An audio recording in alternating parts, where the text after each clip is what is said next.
FSN Radio. It's all about what's next. Go to financialsurvivalnetwork.com and sign up for your free weekly newsletter. You'll also get 3 free reports. The Financial Survival Network. It's all about what's next. Welcome. You are listening to the Financial Survival Network. I'm Kerry Lutz. It's May 31st, 2017. Well, Trump impeachment, Trump trolling with tweets, Trump.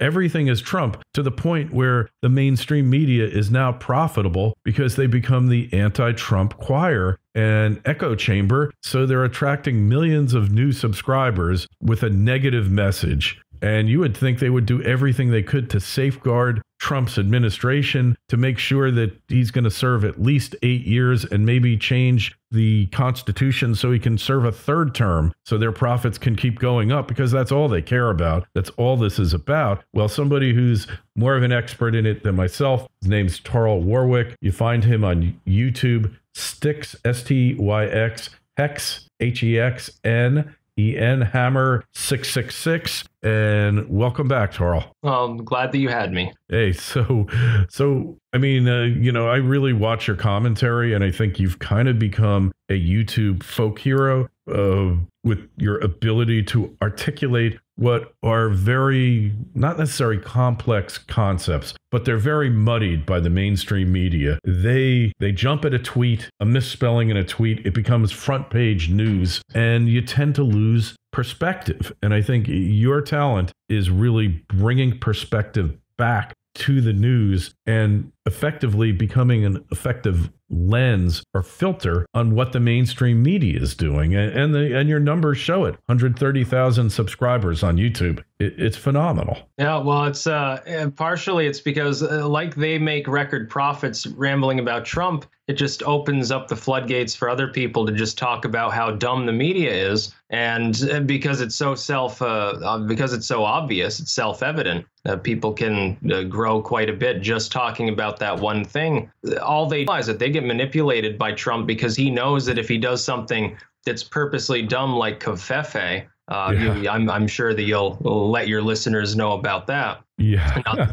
I imagine that a lot of people have already seen this since it's everywhere right now. All he has to do is misspell one word and everybody takes off with the story. So it just works for him. If there's something else in the news he doesn't want them to report on, he just does some stupid antic that's not actually stupid. It's actually a genius move, and they gobble it right down. Hey, so what about his administration? Is he really in turmoil? I mean, he's got these people that are definitely leaking like sieves all over the place.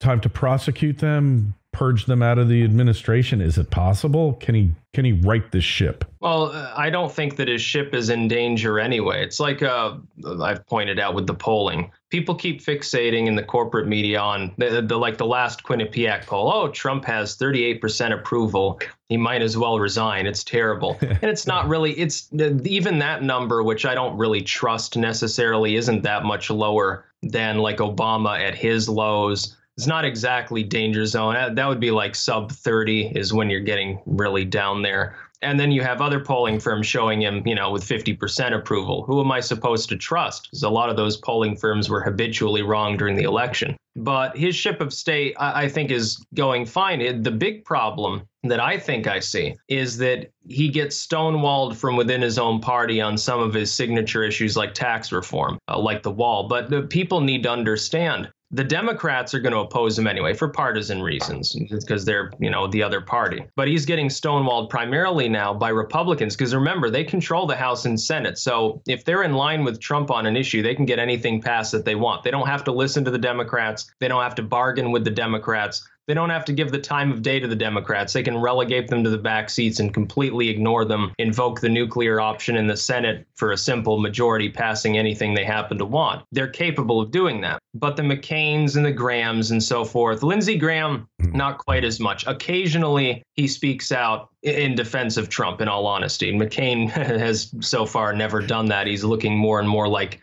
a Clinton fan. He probably voted for Hillary Clinton. I wouldn't doubt it. Yeah, Well, he said, probably either that or I don't know. He voted for Gary Johnson or something. Well, he said Obama was an honorable man. After that, I never listened to another word that he said. It's just a stellar collection of people who really represent true Americana.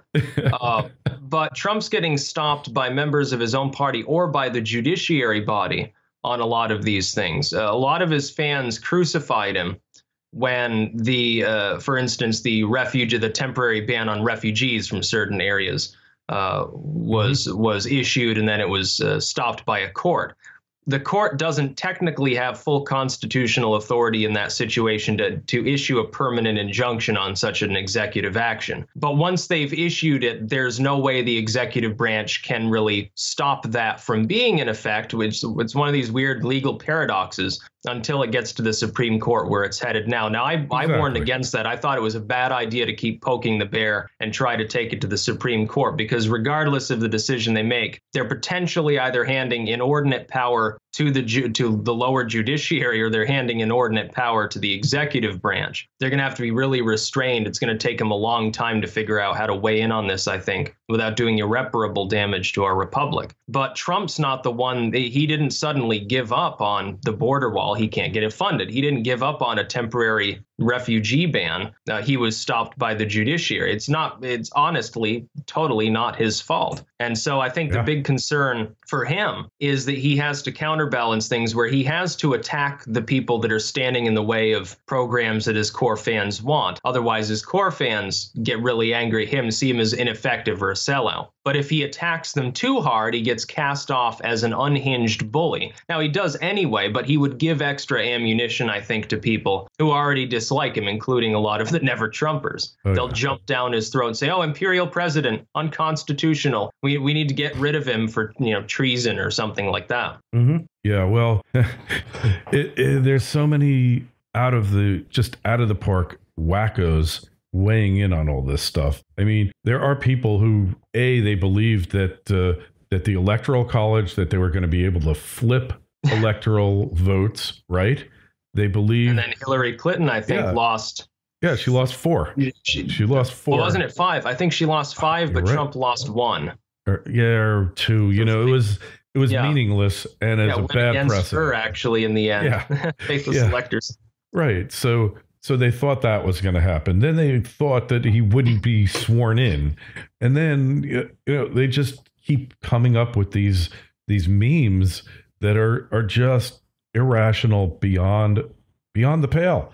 I mean, to the point, even the more unhinged segments of the corporate media that totally agree with the Clinton bottom line, Salon yesterday with its article, perfect example. No, there will be no midterm blue wave, and don't hold your breath on Trump being impeached. They know the reality, but they spent so long trying to hype people up. But I think what they were hoping was to collapse his support so much that he resigned.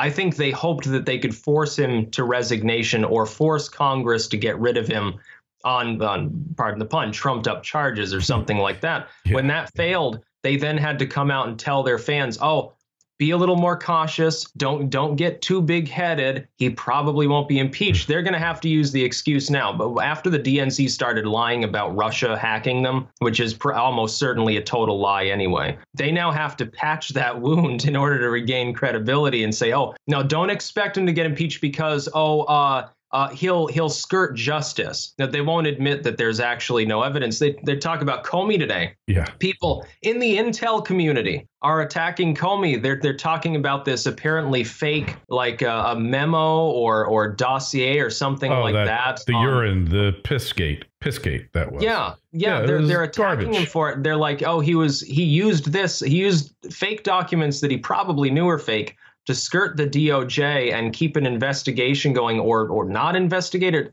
It's so confusing. And these are the same people that said, oh, shame on Trump for firing Comey. If this had come out before he fired Comey, you'd better believe that any official would have fired him.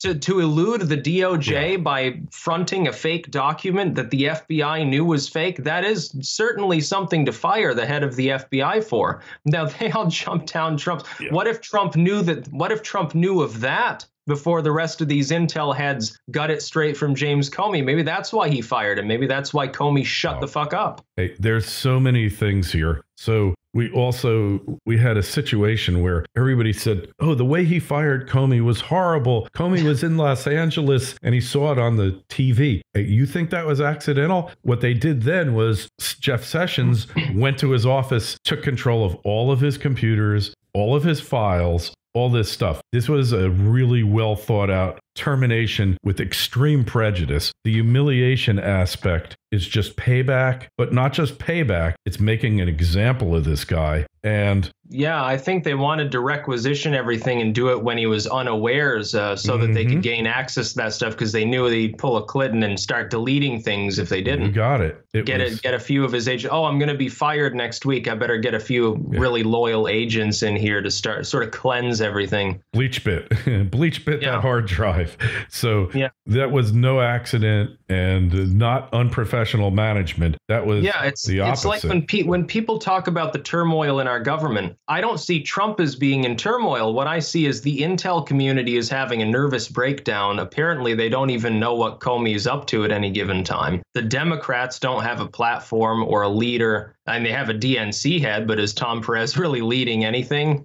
I'm not. So you look at the Montana election there, where they get beaten by a guy who just, 24 hours before got done body slamming someone, supposedly. They don't have a platform. They're the ones having a mental breakdown. They're seeking to project that off on Trump while stonewalling him as much as they can to make it look like he's ineffective because they hope to alienate his fan base. I see Trump as, he's already taken up a hard line on North Korea, probably the only place we should. He's backed off the Middle East to some degree.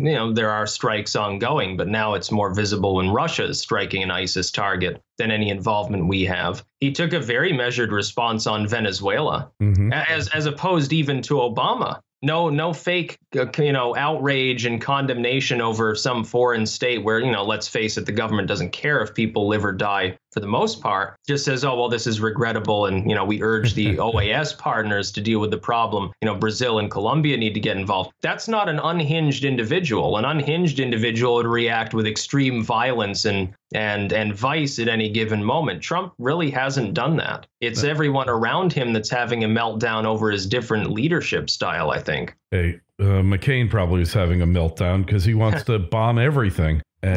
And sometimes, look, we could have gone into Venezuela 15 years ago and deposed Hugo Chavez. I think this is the best foreign policy we ever did in the United States, letting them have their socialism, letting the world see exactly where socialism ends. And socialism ends when you don't have toilet paper in the supermarkets and you're eating dogs. That's the way it always winds up. They can't eat the dogs anymore. They're just skin and bones. They have to eat like roots and bark, I guess. Or rats. They're probably eating rats. I mean, I feel sorry for the people down there, but what are we supposed to do from the United States? If we march in, we're going to be seen as a hostile conquesting force. We're going to get attacked by even the opposition if we get involved. No, but Brazil, which is more left-leaning, and Colombia, they could get involved. They're more local. They're not seen as the great Satan. It would probably not inflame things. There have been calls now by the UN for international involvement. I say big mistake. Yeah. I think what that will do is it will appease people and Maduro will continue to cling to power. If starvation isn't going to cause him to be impaled on a pike, then if you start alleviating that starvation, stress goes down. We need more stress, not less, on Venezuela. Yeah, absolutely. I mean, sad as though that may sound, the UN's involvement will allow Maduro to continue committing crimes against humanity because there's no foreign force that can depose him directly. The only force that can depose him directly is the U.S.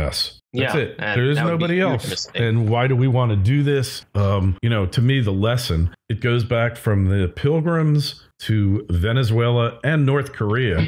Look, if North Korea wasn't a socialist state, communist state, same difference, they wouldn't be doing all this stuff now. They wouldn't be spending 20-something% of their GDP, as pathetic as it is, on nuclear weapons. So it's just another lesson that, the hard left in the U.S. doesn't blame socialism for Venezuela's problems. They don't blame socialism for North Korea's problems. It's just the wrong people are running things. That's always their explanation. I think even worse than the real left in the United States, arguably, though, is the fake right. People who think that reducing the tax rate by 2% is fiscal conservatism. I don't call them fiscal conservatives. I call them socialism light. Yeah. Fiscally, the never Trump style Republicans, not the Rands or the Amashes, they're more paleocon, I guess. But most of the so-called conservatives are really just moral evangelicals who think, oh, yeah, well, we want to lower taxes just a little bit. We'll still have the highest business tax rate in the world. People will still pay, 35-40% of their income on stupid shit that we don't need. But it's fiscal conservatism. It works. It doesn't work. It's just this false consensus like, well, we've been doing this for the last 3 decades, so it must be perfect and maximized efficiency because everyone knows how great government is at making things efficient. We're slipping into more socialism. It's like Trump is a microcosm of the solution of the problem. He so far hasn't addressed taxes, and I hope he does. I hope he does slash trillions in spending. I don't care what he cuts as long as he cuts an enormous amount of it, rolls up these bureaus together. That's really what we need. We can address the deficit, lower the tax rate. The private marketplace can take care of it. It'll be a little bit of pain short term, long term, a lot less pain than you see with socialism. When you get into full socialism, when you enforce austerity or something, it's a lot of pain. We can do it with relatively little pain and then outcompete everyone else in the world if we want to. But Trump on guns is a microcosm of the solution. Like all the Republicans for years, they said, oh, we're very pro-gun. We love the Second Amendment. Look, the NRA keeps endorsing our candidates. He's got an A+ and he's got a B+ or B- on guns. And the Democrats have like Fs, Ds and stuff. But they never suggested removing old existing gun control that was already unconstitutional and already pointless and just created more violent crime. Trump's the only recent Republican who actually wants to repeal some of the existing stuff. The Republicans weren't pro-gun. They were just anti-gun laws. And I hope that he ends up being the same on taxation. I hope he can get the tax rate down to an extreme. We should go back to the actual tax rate we had in the 60s. About 25% should be the top tax rate. Let's go back to the pre-World War I tax rate of only the rich paid income tax. And that was how it was sold to the American public. Oh, don't worry, middle class. You'll never have to pay. Only the Carnegies and the Vanderbilts and the Rockefellers, they're the only ones that'll pay. You won't pay anything. Oh, sure. Go tax the rich. We're all for it. And look where we are now. Hey, but, I just think we need to restrain spending more. Like we can't abandon the grand chessboard without getting nuked and displaced. So unfortunately, we're stuck having the purist libertarians are crazy. They want World War III, apparently. But we can make do with a lot less taxation than we've got now. It's not necessary to have so much. In fact, long term, I think we'll crush our own economy. If we keep taxing everybody up the butt, we'll grind down the private economy. We'll no longer have enough revenue to pay for all of those weapons that we do need. Hey, the power to tax is the power to destroy, as Judge Learned Hand said over 100 years ago, and it's been proven out time and again. So is he going to get his agenda through? Tax cuts to some extent? As far as, immigration and other issues, is he going to be able to cut back the EPA to reasonable levels? What's going to happen here, Tarl? I hope so. Well, it's like they're now suspecting he's probably going to take us out of the Paris Climate Accords, which I support. Because why don't we just spend those billions of dollars building green energy here and not build them in other countries? What economic benefit does that give to us? If it's going to get built anyway, it's going to defer the same amount of fossil fuel usage. Well, keep it here. It helps our economy. It's a no-brainer. We can invest 10 times as much as the Paris Climate Accord wants us to, and it'll benefit us. It'll be great, as opposed to sending it off to, Cambodia or Uganda or something. No offense to them, but you take care of your own energy needs. We've got our own energy needs that we have to desperately take care of. We're already taxed enough as is, and more than enough. As far as immigration, it almost doesn't matter, because when the Supreme Court does weigh in on his temporary visa suspension for like refugees and immigrants from certain areas, if they don't tread very cautiously, then regardless of which way they decide, it's going to damage our republic. Either the judiciary or the executive branch will gain inordinate power and become truly dominant. The system of checks and balances, the division of powers that we currently enjoy, more or less, will be further denigrated. It's probably the most unsafe decision the Supreme Court will have to make over the last 100 years. I don't even think people realize the significance. They almost never talk about how bad this could be. They need to be very, very constrained. He'll probably get his wall, but he's going to have to bend over backwards to appease a bunch of never jumpers to get it. And then if he doesn't win re-election, of course, it'll only be half built by then. So he needs to win re-election to ensure it's fully built. Has to cut other things in order to pay for it, which is fine. Again, it doesn't matter. I wouldn't have cut the Coast Guard. He's planning to cut, I think it was some from the EPA, some from, I can't remember the other agency, some random alphabet soup agency, and then the Coast Guard. I think I would have retained the Coast Guard considering their own importance in border security. Absolutely. As far as our maritime borders go. Yeah. Well, there's a battleground that I'm predicting. I've heard nobody mention it. So there used to be this thing up until Nixon called Presidential Impoundment Authority. And that was like, hey, you guys allocated $10 billion for, the Congress for whatever, for Tesla subsidies so that every person in the hood can now have a Tesla. And, it used to be that the president said, wait a second, that's unconstitutional. You don't have the authority to do it. I'm impounding the money, so you can't spend it. And then there was a case in 1973, which name eludes me right now, something with New York State, where Nixon impounded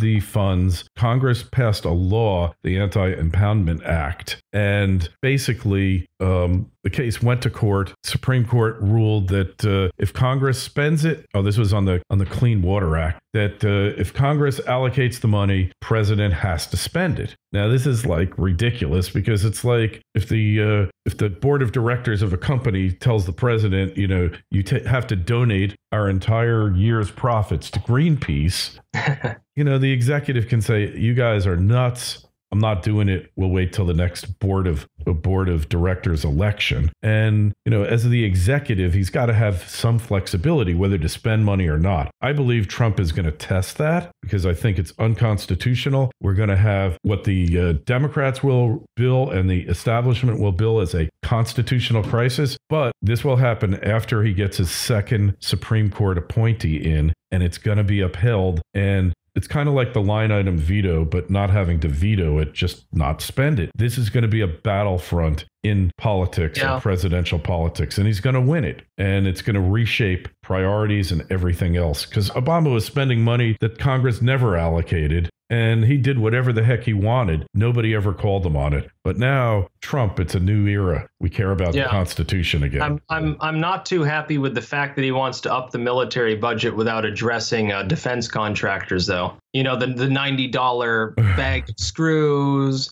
the $800 toilet seat sort of stuff. The hammer. People who are saying, oh, no, he should shrink the military budget. Oh, he's going to go to war. You don't need to shrink the military's budget. If you eliminate those, you could probably increase the military's capabilities by 50% for the same cost and then just freeze spending for the next 20 or 30 years, and we'd be golden. And the generals. We'd probably end up winning the grand chessboard game just from that, but nobody has the balls, I guess, to address the situation. It's like there's these military meals, which are, given to them by contractors.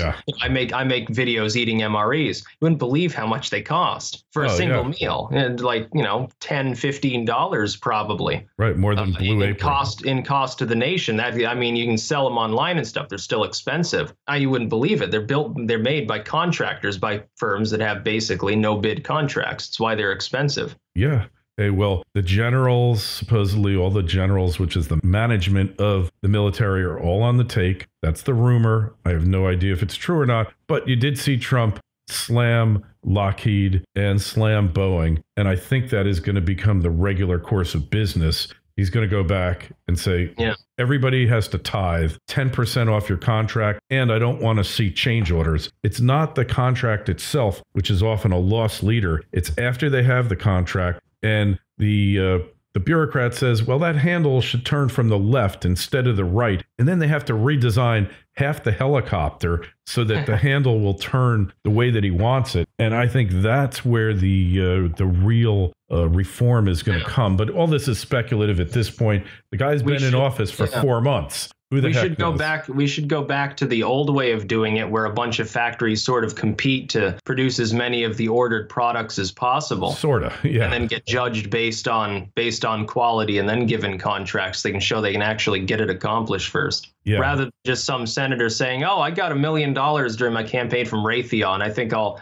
going to lobby to make sure they get this contract." Yeah, for $10 billion or something. And then they spread the Congress is responsible for this.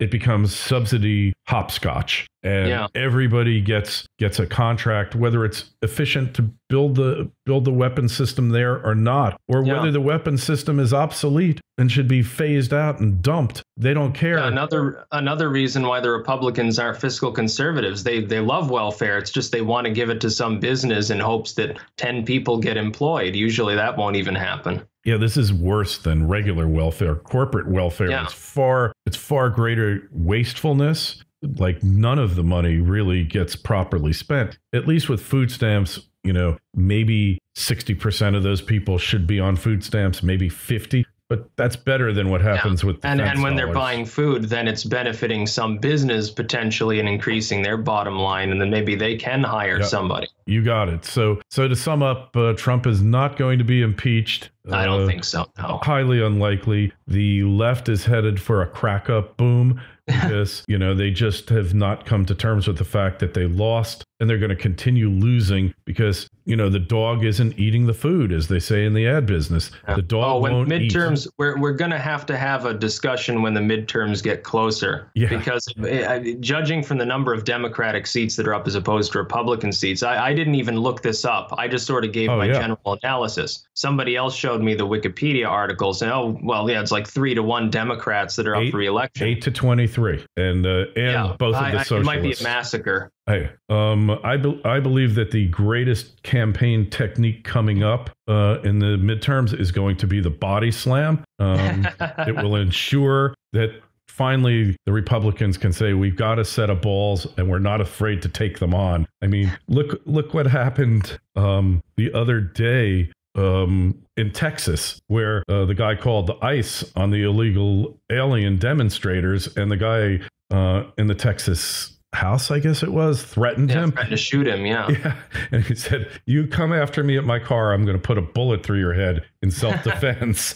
I mean, this is what we've been reduced to. So body slamming could be the new sport in the congressional midterms. So maybe they'll start beating each other with fireplace tongs like they did back in the 1700s. Anything is possible. I mean, we're devolving. Anyway, Tarl, just tell us again, where do we find you on YouTube? Styx Hexenhammer 666, STYXHEXEN Hammer. All right. And we will have a link in the show notes to this interview. Questions, comments for Tarl or myself, please send me an email, kl@kerrylutz.com. And, if you're a troll, send 10. I don't really care.